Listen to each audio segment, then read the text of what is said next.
Evening, everyone. This is Deacon Karen Bacoco from the Episcopal Church in the Philippines, in the Diocese of Central Philippines, and I'm currently the deacon in charge at St. Agnes Episcopal Church and all its outstations, St. Matthias Ascension, and St. Clementine in Santa Ines, Tanay Rizal. And this is under the jurisdiction of the Marilake Deanery. I have done my Master's in Divinity course at St. Andrew's Theological Seminary, and I am privileged having accepted this invitation to lead our Bible study for this week, which discusses the one of the greatest I ams of Jesus Christ in the Bible. And for this time, it is that one of the I ams, I am the bread of life. I apologize if I am unable to join the live Zoom tonight because we are having some technical difficulties in our area. We do not have electricity and the internet is not that stable. Now, before we really start,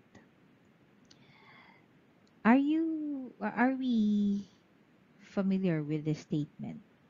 Have you come here to find me, or you have come because I fed you with bread? Does this idea on the statement ring a bell? Does this somehow ring a bell? Because this is neither included in our Bible passage for today, nor are these the exact words, but actually a rephrased words in the Gospel of John chapter 6 verse 26. When after the feeding of the 5,000, together with his disciples, Jesus transferred with his disciples. They transferred to another location by boat, and again they are met by the waiting people on the other location, and these words are what he uttered, or rather this is the idea on those words.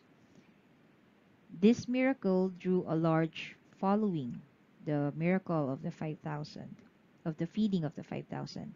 It drew a large following as because many were impressed by the physical provision of food. And from that, Jesus perceives that the crowd is primarily interested in him for the physical benefits he provided rather than the spiritual truths he represents. That's why he was able to utter those words, this idea on those words. Now, I would like us to remember these words until we finish today, and let us go back to it and reflect about Jesus' challenge and our true motivations for seeking Him. But before we go ahead and read the passage, I would like to start with a prayer. Let us bow our head and feel the presence of God. In the name of the Father, and the Son, and the Holy Spirit. Heavenly Father, we thank you for today as we come to gather in your name for this weekly virtual Bible study. We ask for your guidance and wisdom as we open our hearts and minds to receive the truths that you have for us tonight. Help us to set aside any distractions and to focus on you and your message. And may your Holy Spirit lead our discussion, bring clarity and understanding to the scriptures we explore. Help us to encourage one another and to grow in our faith as we share our thoughts and insights. Let our time together be filled with love, grace, and a deeper understanding of your will for our lives. And I pray that each person here feels your presence and knows how deeply they are loved by you. May our study today not only enrich our knowledge, but to also transform our hearts and actions to reflect your love in the world. In Jesus' name we pray. Amen. Now, for us to have an easier understanding of our text for today, let us try to um, check on or see the contextual background on the Gospel of John. Of course, previously um, we already discussed from the previous Bible study leaders before this week, before me. Maybe they were able to give you a contextual background on the Gospel of John, which is traditionally attributed to the Apostle John. And it was believed to be written for both Jewish and Gentile believers to affirm the divinity of Christ. Now, here in the Gospel of John, Jesus is speaking to a crowd that includes his disciples, followers, and possibly some skeptics. And many in the crowd had witnessed the miracle of the loaves and fish that happened in this Gospel and in this chapter 6. And these people were seeking him for more signs. Now, let us read the Gospel text for this week's Bible study.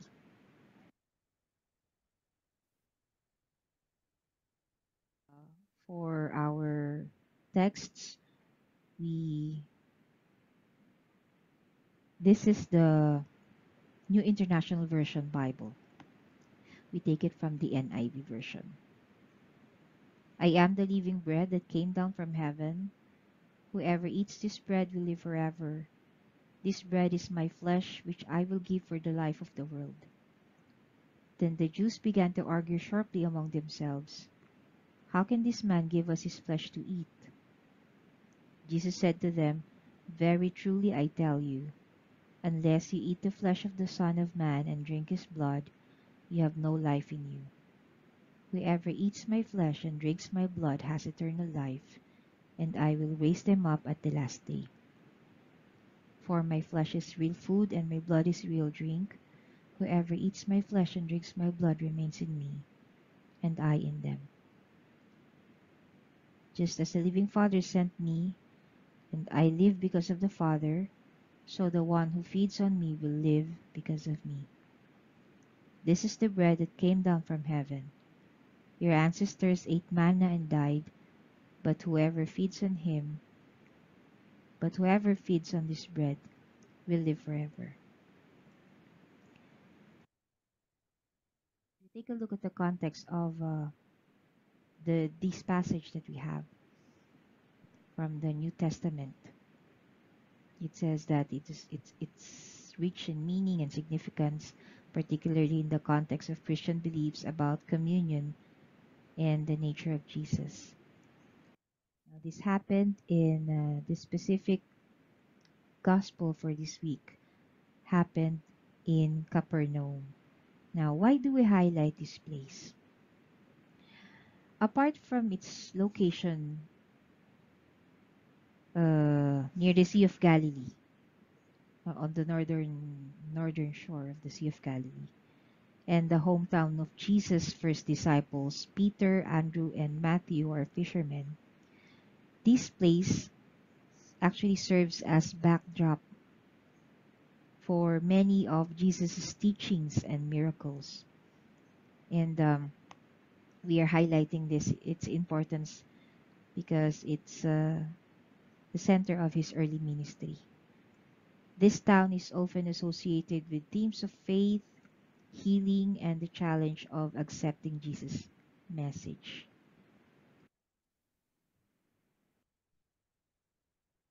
This passage is part of a larger discussion on Jesus' teaching about himself as the bread of life.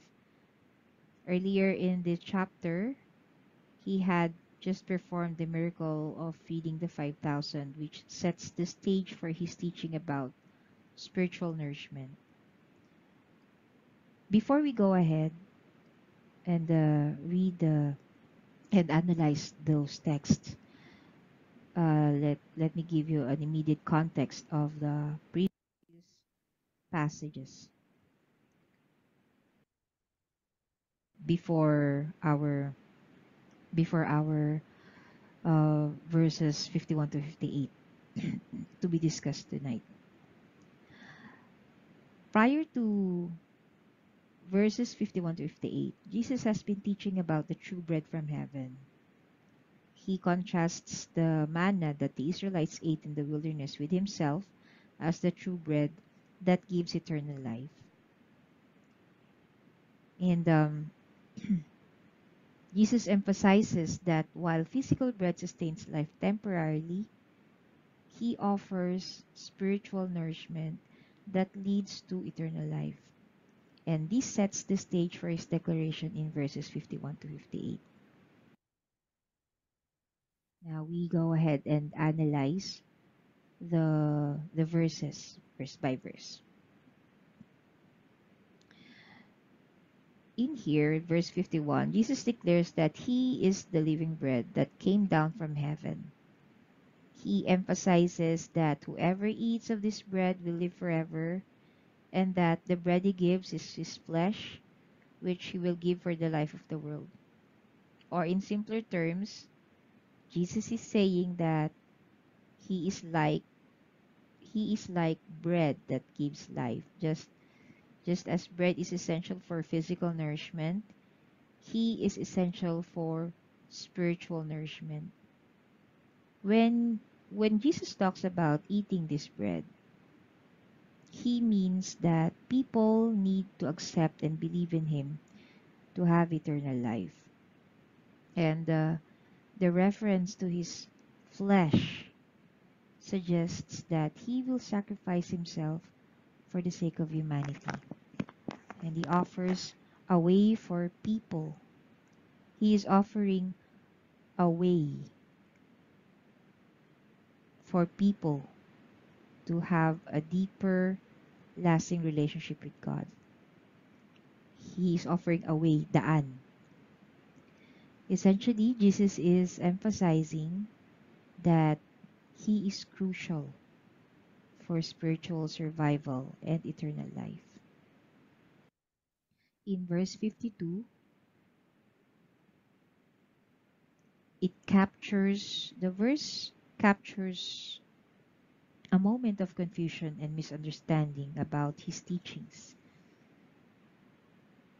emphasizing the importance of looking beyond the surface to be able to grasp the spiritual truths that he is conveying.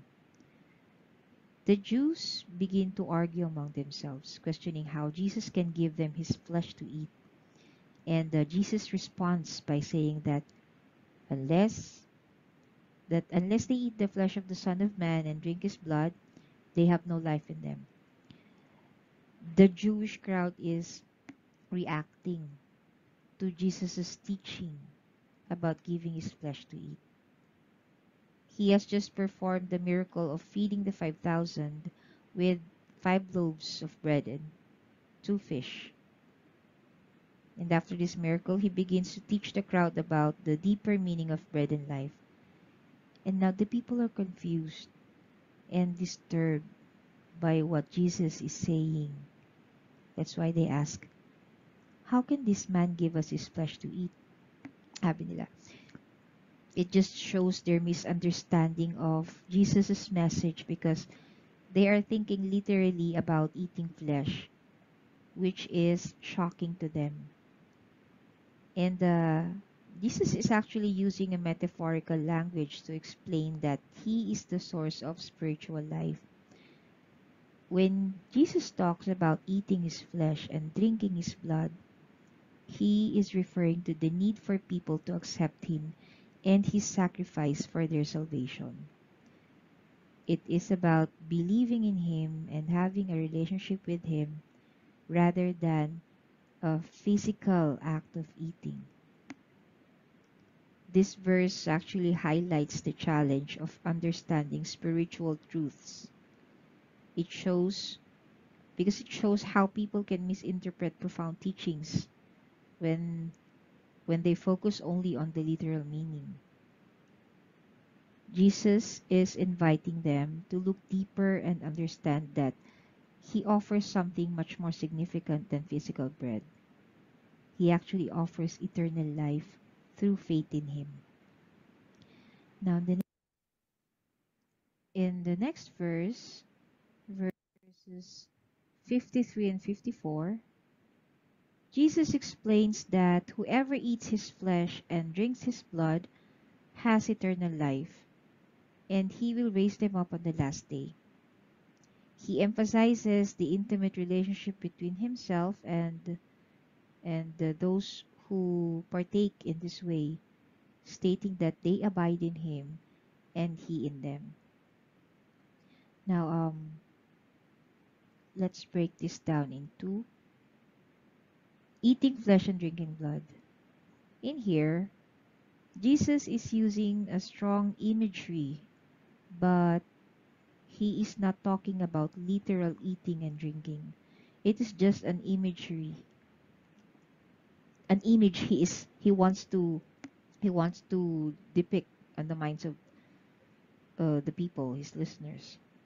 Instead, he is emphasizing the importance of fully accepting and believing in him and his sacrifice. In the context of Christian faith, this is often understood as a reference to the Eucharist or the communion, what we call communion, where believers partake in bread and wine as symbols of Jesus' body and blood. Jesus is saying that if you don't accept him and what he represents, you are missing out on true life. This life, quote unquote, refers to a deep spiritual connection with God and the promise of eternal life, which leads us to the next one, the eternal life. In here, when Jesus talks about giving eternal life, he means that he is giving a life that continues beyond physical death. This is about a relationship with God that lasts forever. The mention of being raised up on the last day refers to the belief in resurrection, wherein those who believe in Jesus will be brought to life again after death. These verses 53-54 highlights the necessity of embracing Jesus and his teachings for spiritual life and eternal connection with God.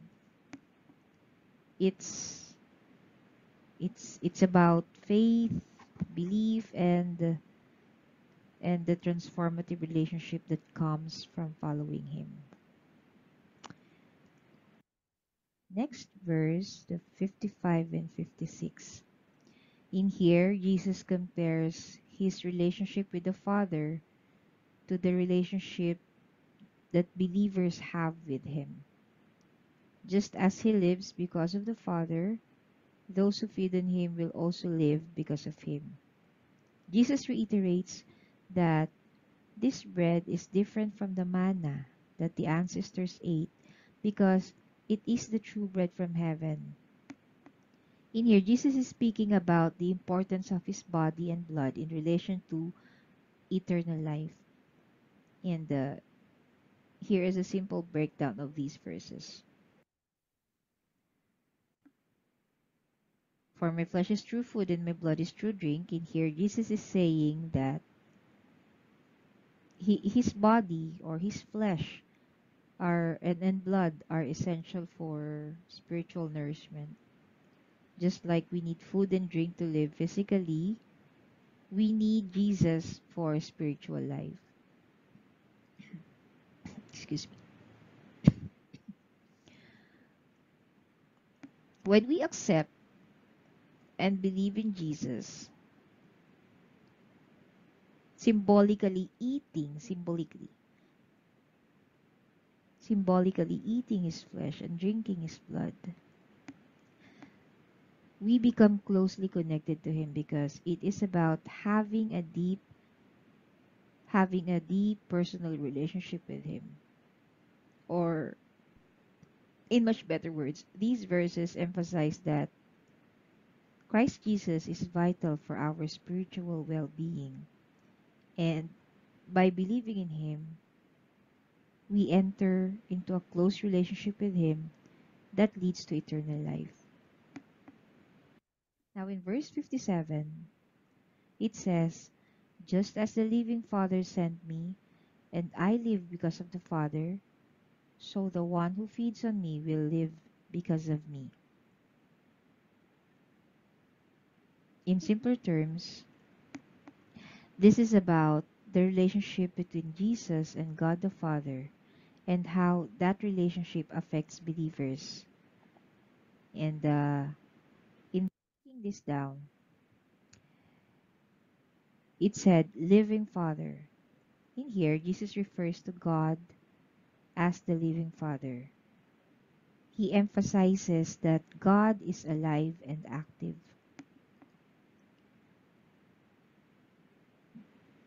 These two terms, "sent me,"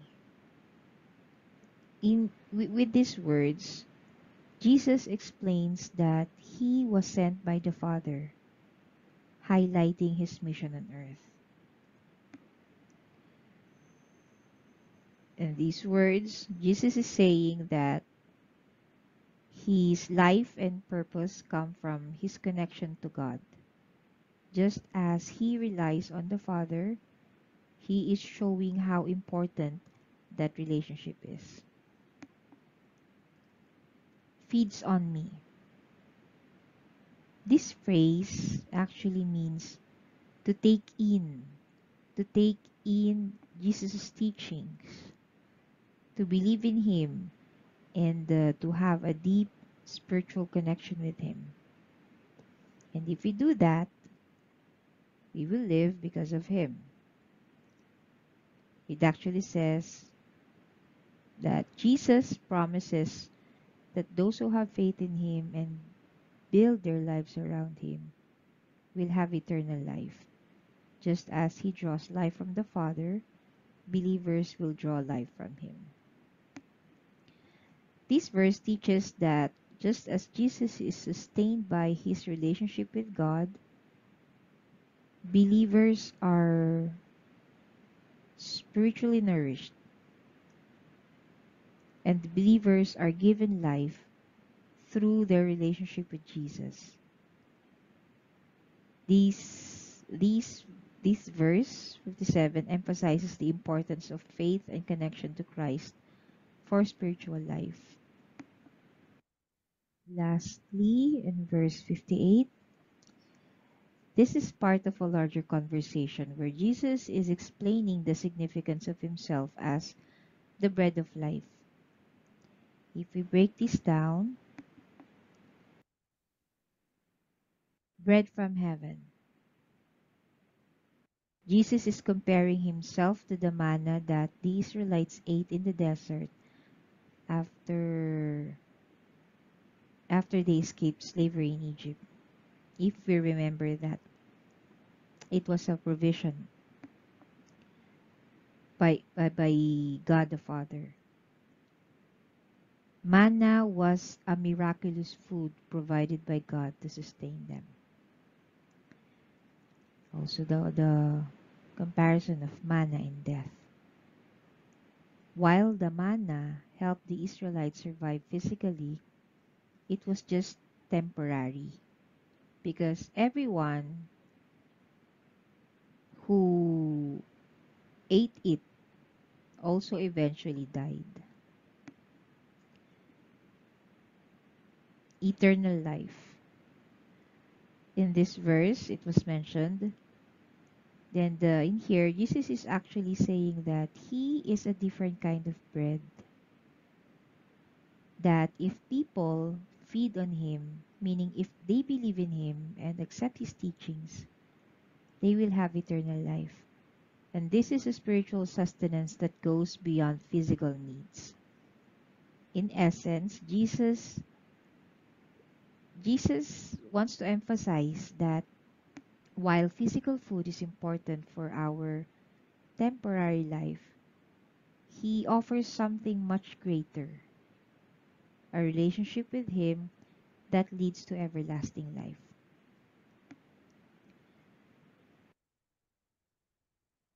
Now we take a look at the themes and the meanings that we can find from this passage. Jesus as the bread of life. This metaphor is signifying that just as bread sustains physical life, Jesus sustains spiritual life. And Jesus is essential for our spiritual nourishment and growth. Another theme or what these texts tells us, communion and relationship. This is the act of eating and drinking that symbolizes a deep personal relationship with Christ, emphasizing it emphasizes our faith and acceptance of Jesus' sacrifice, the forever words, eternal life. Jesus offers not just physical sustenance, but the promise of eternal life through Him, contrasting with temporary physical needs. How can you do that? We just have to have intimacy with Christ, or how is our relationship with Christ? How are we being intimate with Christ? The the eating and drinking, the language of eating and drinking suggests a deep personal connection with Jesus. And it's not just about belief, but about a transformative relationship that affects every aspect of life. If we are being intimate with Christ, we become transformed.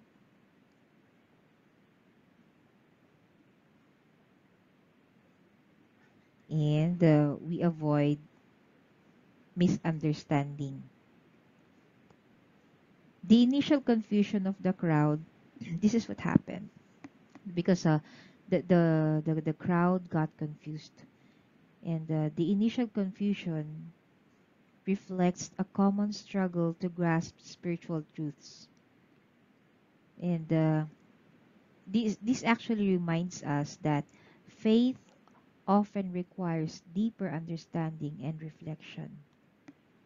Also, by Jesus contrasting himself with the manna that the Israelites ate in the desert, he actually highlights that while that bread sustained physical life temporarily, he offers something for greater, or he offers something which is eternal life.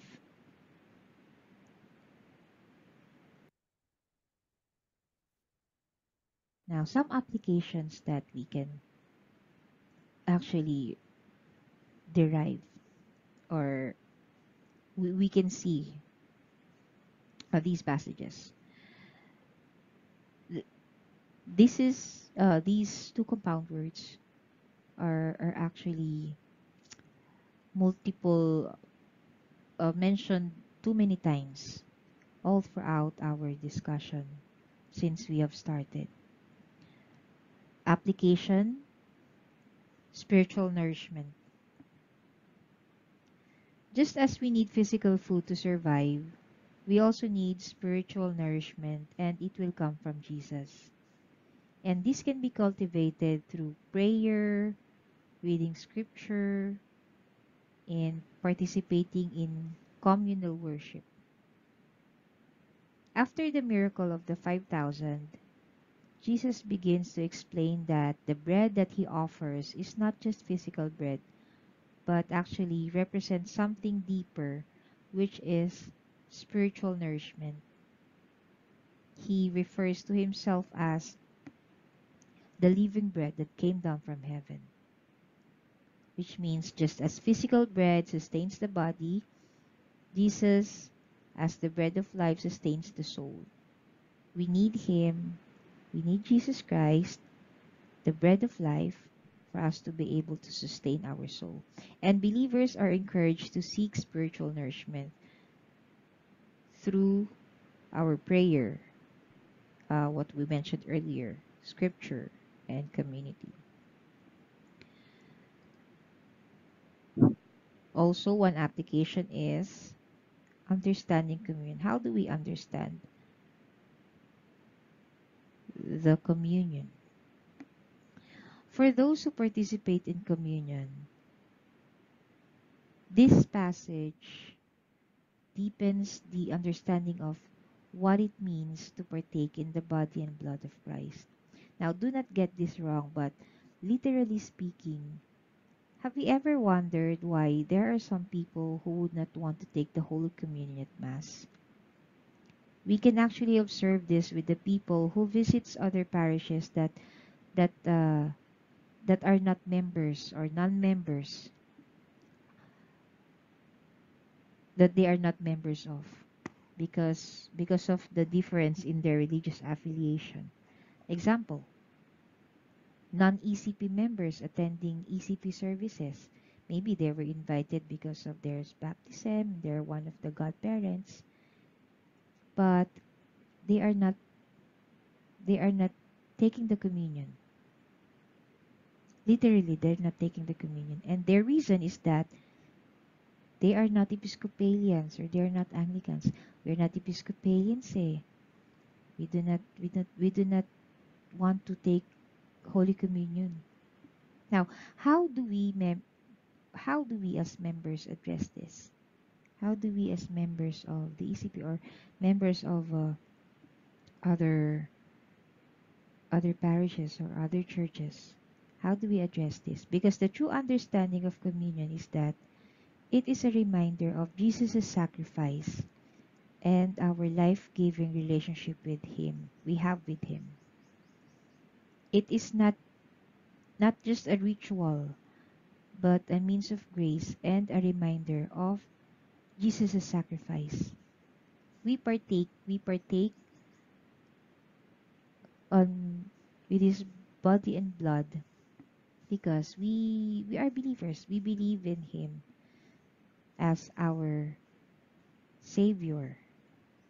So if we do not take, if one does not take Holy Communion,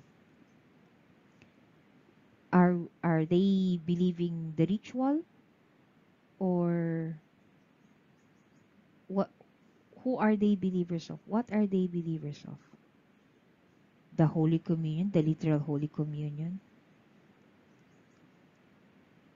We receive we receive Jesus Christ because we believe in Him as our Savior, and not that reasoning that we are not a member of this church. That is why we are not joining their communion. We sometimes it's sad to hear those words that we are not member of this church. That's why we're not joining the communion. Jesus makes a bold statement that to have eternal life, people must eat His flesh and drink His blood, which is a metaphor for fully accepting and believing in Him and His sacrifice. We just believe in the Holy Communion and not partaking with the body and blood of Christ. So that's taking things literally. Jesus emphasizes that this spiritual eating and drinking is essential for eternal life. And this leads to its connection to our next point. Living in Christ. The call to abide in Jesus' teaching. The call to abide in Jesus to follow Him, encourages believers to maintain a closer relationship with Him, allowing His teachings and presence to guide their lives. And the imagery of eating and drinking emphasizes a personal relationship with Jesus. It encourages believers to cultivate a deeper connection with Him in our daily lives. This passage reassures believers of the promise of eternal life, providing hope and purpose in their faith journey. Now we have some reflection questions here. We can answer only one or we can answer uh, all of this. But here are the reflection questions that we could discuss. What does it mean to us that Jesus is the living bread, and how do we understand the metaphor of eating His flesh and drinking His blood in our daily life? In what ways can we cultivate a deeper relationship with Christ as described in this passage? How does this passage challenge or affirm our understanding of communion and spiritual nourishment? Those are the reflection questions that we can discuss.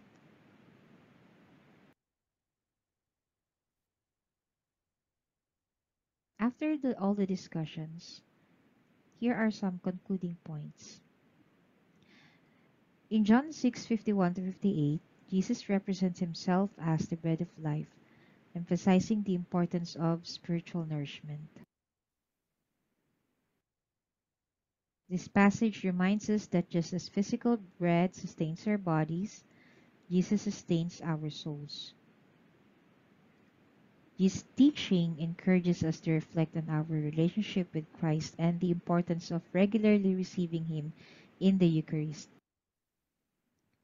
It calls us to recognize that true life comes from Him and to seek a deeper communion with Him in our daily lives. This passage challenges us to reflect on our spiritual hunger and the ways we seek fulfillment. Are we looking to Christ as our ultimate source of life, or are we distracted by the temporary things of this world? As we partake in communion, we are reminded of this intimate relationship and the promise of eternal life. Let us strive to feed on Christ daily, allowing His presence to transform us and sustain us in our spiritual journey. And as we embrace this gift, we are invited to share that life and love with others, becoming instruments of His presence in the world. Ultimately, this passage challenges us to nourish our faith and to live out the call to be part of the body of Christ, united in love and service. Now, after all these, going back to our opening statement, I will leave you again to this question. Have you come here to find me, or you have come because I fed you with bread?